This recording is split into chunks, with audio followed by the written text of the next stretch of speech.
Hello and welcome to this video on handling difficult conversations. First, a big thank you to you for volunteering with Macmillan Cancer Support. We truly appreciate the time, the energy and the skills that you bring to your role to support people living with cancer.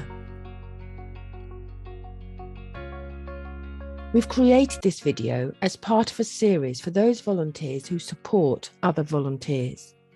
So in your role, you may do some or all of the things mentioned in the video. You'll also have the support of and work alongside your volunteer manager. So this is what we're going to be looking at today. First, we're going to think about why are some conversations difficult. We're going to think about what's important about managing those difficult conversations well. We're going to look at a couple of techniques that you can use to handle difficult conversations. We're going to share some pointers on how to listen effectively so that they become easier conversations. We're going to look at handling problems and complaints, and we'll also look at how to give and receive feedback.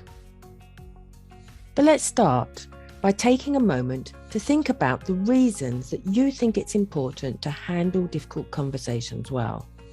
Think about it for you as an individual, but also think about it for Macmillan Cancer Support.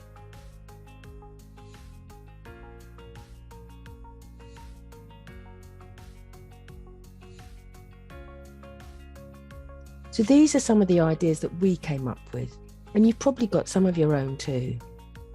It's important to handle those difficult conversations well so that we can keep our volunteers engaged and enthusiastic.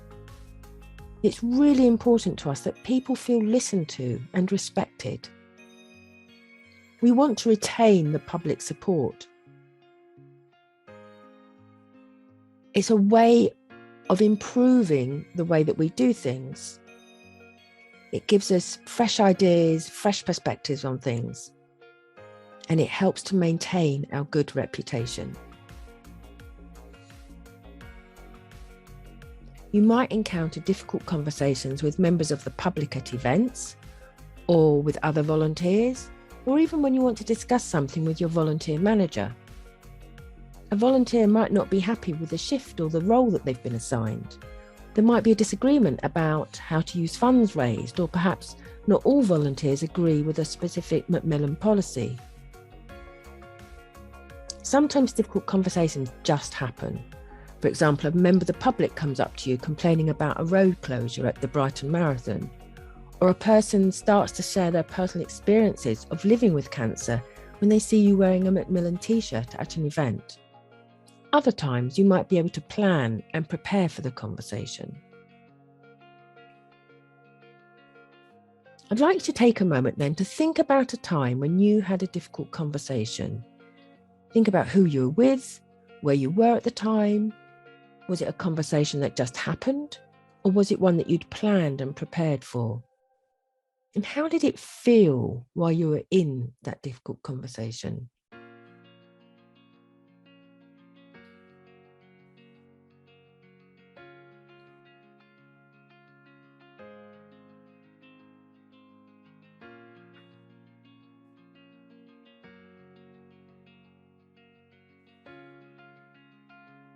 So now we're going to look at a three-step model. It's a way of turning an argument into a discussion. It's a way of dealing with difficult conversations when there are emotions involved. And it's a very simple three-step model. It's based on the Paul Furey 2-minute model, and it's all about turning an argument into a discussion. Step 1 is to press pause by calling out what's happening. So for example, you might say something like, "This conversation isn't really working for me. I think we're arguing now."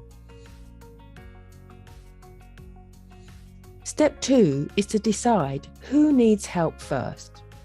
Either explain what you're feeling, "I'm getting worried about where this conversation is going," or "You sound frustrated that I haven't changed my mind." And then step 3 is to say in the fewest possible words and then pause. Silence gives our brains time to make sense of what's been said. This 2-minute model works because emotions help us to make sense of the world. So the next time that you realise that a conversation is starting to become an argument, try this 3-step model. Sometimes when it comes to handling a difficult conversation, it's simply about the listening. It's about giving the person the time and the space to be heard. And listening doesn't need to be complicated. We all know how to do it. You simply need to pay attention, and then you'll be a good listener. But we're going to share some top tips for listening too. Here are 10 ways to listen for a better conversation, and we've adapted this from the Celeste Headley TED Talk. The first thing is to be fully present, to be fully in the conversation and not trying to multitask and to do several things at once. It's about using open-ended questions. So questions without a yes or no answer. An open-ended question will help the conversation to flow. And if you're asked a question and you don't know the answer, just say so. That's absolutely fine. It's really important that you don't equate your experience with theirs. We all experience things in very different and unique ways.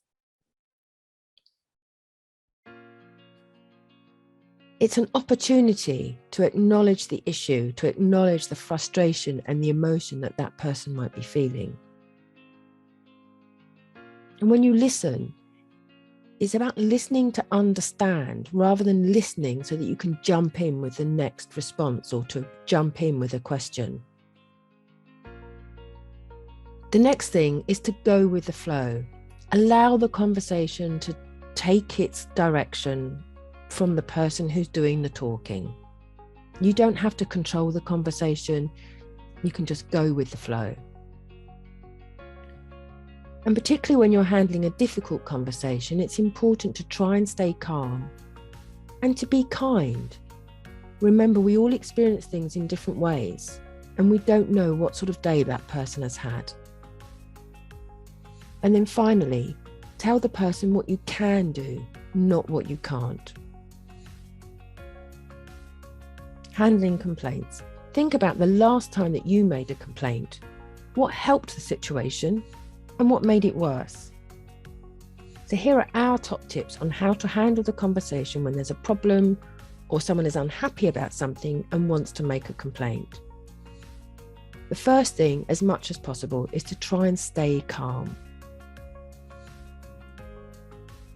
And then to really listen to what the person is saying. It's about being kind. If you can try and understand and acknowledge the issue and try to empathize and see things from their point of view. Macmillan does have a problem-solving procedure. So we do encourage you to talk to someone if a volunteer is unhappy. Talk to your volunteer manager. It's much better if we deal with problems as they occur. The sooner that problem solving starts, the sooner the problem can be sorted out. And if you are anxious about a meeting or a conversation, we'd encourage you to make some short notes of the key points that you want to raise. And we ask you to avoid discussing problems on social media or in public while the problem is being resolved. We do have a volunteer problem-solving procedure at Macmillan, and we use this when a volunteer is unhappy with something to do with their role or their experience as a volunteer with Macmillan, perhaps the role they've been assigned or the shift they've been assigned. We also use the problem-solving procedure when a volunteer manager is concerned about something that a volunteer has done which affects their role at Macmillan. We also have a complaints process. And we use the complaints process when a volunteer is unhappy with something at Macmillan that's not directly related to their volunteer role. For example, an advertising campaign or how we spend the money we raise. We also use the complaints process when a member of the public raises a concern about a volunteer or a volunteer manager or a volunteer in a Macmillan service in a partner organisation. All complaints and problems raised by volunteers are recorded by our feedback team so that Macmillan can get an accurate record of the number and the nature of issues. And this is what helps us to continually improve the experience we offer to volunteers. Please do let your volunteer manager know about any problems or complaints. And if you'd like a copy of the volunteer problem solving procedure or the complaints procedure, please do ask your volunteer manager. So now let's look at another type of conversation that some people find difficult, and that's when we're expected to give and receive feedback. So when it comes to giving feedback, here are our top tips for you. First, prepare for the conversation. Check in with yourself. How are you feeling? Are you doing this with positive intent? And are you doing it from a place of fairness? Is this the right time for the conversation? It helps when you can be really specific and using real life examples with explanations. When you're giving that feedback, observe the reactions of the person you're giving the feedback to without judgment. How is the person feeling? How are they accepting what you're saying? Be prepared to listen with an open mind and listen to understand rather than listen to reply. And it's important to make sure that what you said is being understood the way that you meant it. So what about receiving feedback? Many of us confuse criticism and constructive feedback. So we miss an opportunity for growth. Criticism tends to be based on a short-sighted perception of what is right and wrong, whereas constructive feedback will have a core message, a positive intention, and a clear suggested change for action.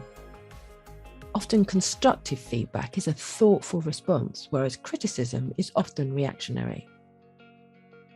So when you're receiving feedback, really do listen.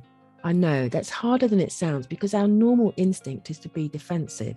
So try not to ask questions until the person has finished sharing their point of view. And listen with patience and compassion. Show respect and be really fully focused on what that person is saying.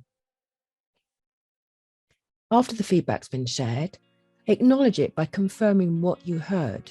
And if you don't fully understand their point or their request, ask the person to explain it again.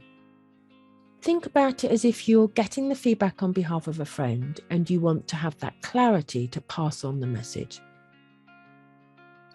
Once you've received and acknowledged the feedback, take some time alone to interpret before responding or deciding a course of action. Use your judgment to decide if that feedback is constructive. And if it feels critical, ask yourself whether the intention was to criticize or whether it was to help you. And if so, think about what the call to action is and the change in behavior or action being suggested. Reflecting is your time to turn inwards and think about whether the feedback aligns with your values and intentions. Even if the feedback is constructive, sometimes we don't agree with the action being suggested. Take some time to understand and reflect on why you agree with the feedback and suggested action or why you don't. And then the final step for receiving feedback is to take action. Make a plan. If you don't agree with the suggested action plan, plan a follow-up discussion. And then after taking that action, continue to reflect on how you've improved or how you've changed and how you feel about it. So that's all for today. We've explored a few different things in this video about handling difficult conversations in your role as a volunteer for Macmillan, including how to listen, how to give and receive feedback, and how to handle those difficult conversations. We hope this has given you an opportunity to reflect on how you might handle those difficult conversations. If you do have any questions, please do talk to your volunteer manager. Thank you so much for watching.